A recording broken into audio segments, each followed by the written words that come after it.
morning, everyone. Welcome to Tribune News on Q, your go-to morning news source, only here at Daily Tribune. We're live on Daily Tribune's Facebook page, Tribune Now on YouTube, and Daily Tribune Official on TikTok. I'm Louisse Kalingag, bringing you today's top stories. Breaking news, 5 killed including off-duty NYPD officer in Midtown shooting. Tragedy struck in Midtown Manhattan Monday as a gunman opened fire inside a high-rise office tower housing major firms including JP Morgan, Deutsche Bank, and the NFL headquarters. Authorities say the suspect, a 27-year-old from Las Vegas, fatally shot a police officer working private security in the building lobby. At least two other civilians were killed. The gunman later died of a self-inflicted wound. The 41st floor was sealed off as NYPD cleared the building and instructed occupants to barricade. Police Commissioner Jessica Tisch confirmed the suspect was neutralized. The FBI is assisting in the ongoing investigation. This is a developing story. Stay tuned for further updates. Now let's kick things off with today's weather. Pag-asa issued a thunderstorm advisory early Tuesday for Metro Manila, Pampanga, Tarlac, Bulacan, and Cavite. Moderate to heavy rains, lightning, and strong winds are expected within the next 2 hours. Bataan and Zambales are also experiencing similar conditions. The southwest monsoon continues to bring scattered rains over parts of Luzon. Residents are warned of possible flash floods and landslides. Stay tuned for further updates.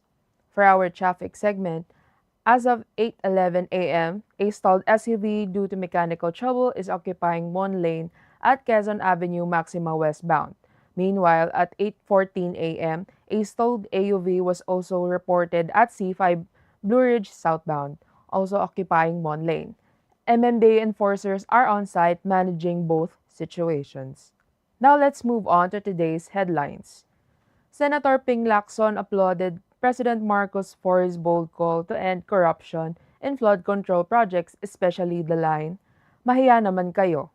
He praised the president's vow to return any 2026 budget bill not aligned with the government's spending plan, saying it would help curb pork barrel and fund misuse.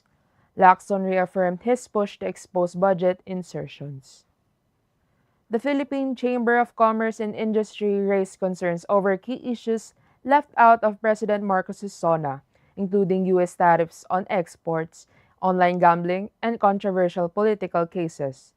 PCCI President Yunina Mangio said the omission of trade talks may be strategic, but added that tighter regulation, not a total ban, should guide e-gambling policies. The group still backs the president's economic agenda.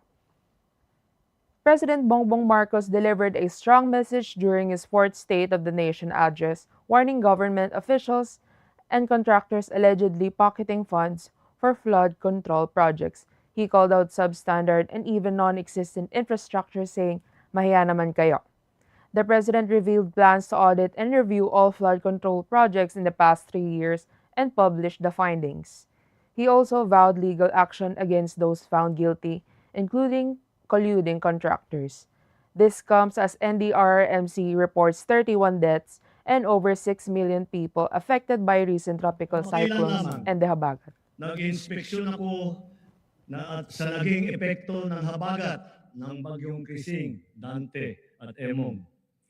Kitang-kita ko na maraming proyekto para sa flood control ay palpak at gumuho. At yung iba, guni-guni lang. Huwag na po tayo magkunwari. Alam naman ng buong madla na nagkakaraket sa mga proyekto.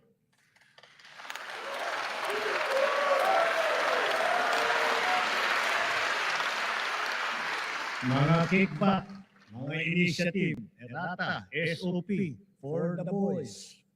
Kaya sa mga nakikipagsabwatan upang kunin ang pondo ng bayan at nakawin ang kinabukasan ng ating mga mamamayan, mahiya naman kayo sa inyong kapwa Pilipino.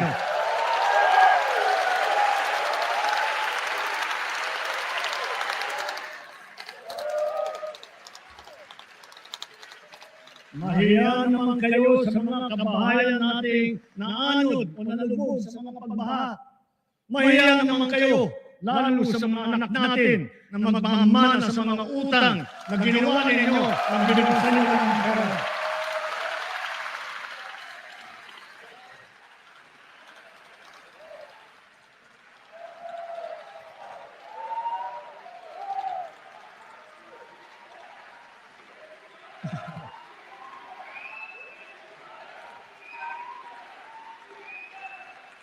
Para hindi na maulit, so that this will not happen again.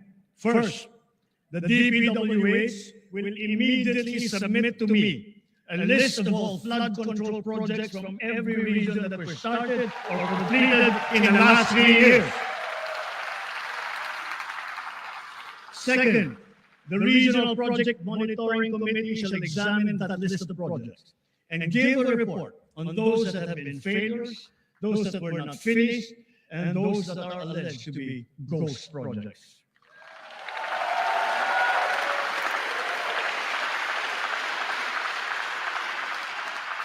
And third, we will publish this list. For our international news, Thailand and Cambodia have opened talks to halt a deadly border conflict now on its fifth day.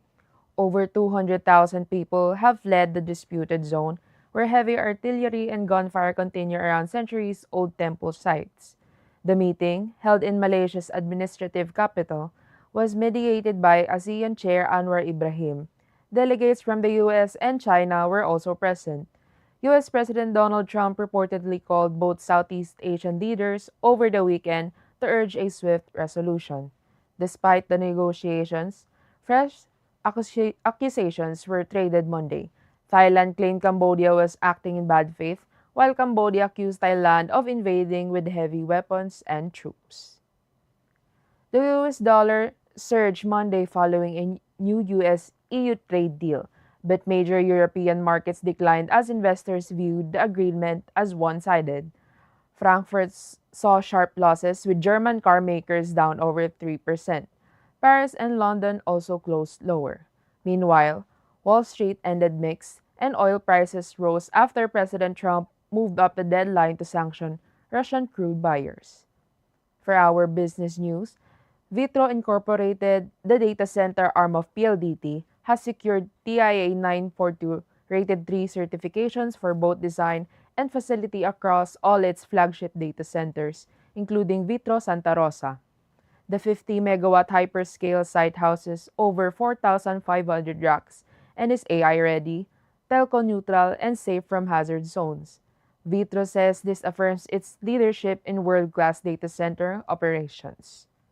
For our sports news, the Philippine U23 men's football team settled for fourth place in the ASEAN Championship after a 1-3 loss to Thailand in the bronze medal match in Jakarta.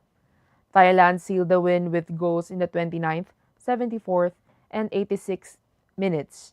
Otu Banatao scored the lone goal for the Philippines in the 79th. This marks the country's best finish in the tournament's 20-year history.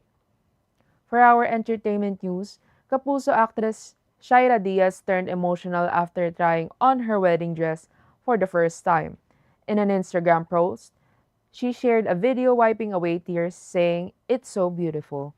Though she kept the design private, the gown appears to feature pleated details and a sleek bun with a veil. Shaira and E.A. de Guzman, engaged since 2021, are tying the knot this August. Now a quick look to today's horoscope. Your natural charm and confidence shine brighter today, attracting positive attention. Leo, it's a great time to express ideas and take the lead.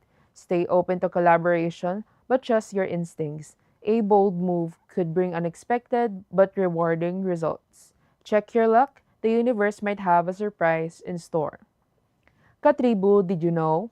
On this day in 1931, General Emilio Aguinaldo declared that the Philippines was ready for independence, asserting the nation's ability to take on full responsibility as a sovereign state. His statement marked a bold step in the country's long struggle for freedom from colonial rule. For our viral video, Currently going viral on TikTok with 12.6 million views and 1 million likes is the dance cover of Benin's very own Shaggy by members Sheena and Mika. The nation's girl group continues to make waves as they recently received the Group Artist of the Year award from the New You Video Music Awards, while their concert Grand Biniverse was honored as Concert of the Year. That's all for now. Join us again at noon for more updates. I'm Louise Kalingag, and this has been Tribune News on Q. Have a great morning.